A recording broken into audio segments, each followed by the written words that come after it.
Who got the power?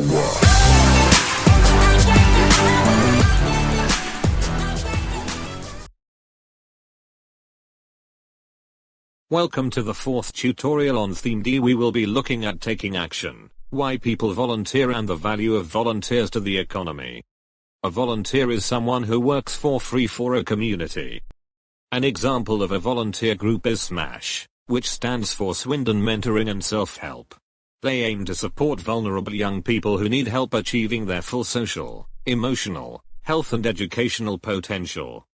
The people who set up SMASH were working together to offer a service to their local community.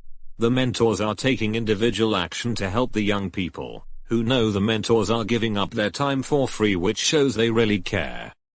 Can you think of any reasons why people would want to volunteer? There are many reasons why someone may choose to volunteer. To help people, the cause is important to them, they have spare time, the community needed it, to learn new skills, it's their religious belief, or they had received voluntary help themselves.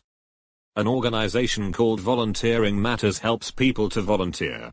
People can find volunteering work that suits them.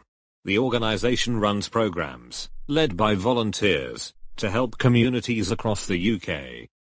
If all the work done by volunteers had to be paid for, it would cost more than £50 billion.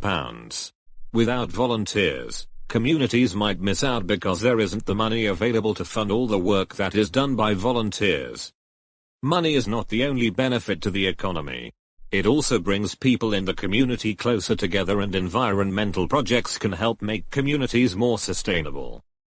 In the exam you might be asked to explain the benefits of volunteering, the reasons why people volunteer, why businesses might encourage their workers to volunteer, and the impact volunteering has on communities.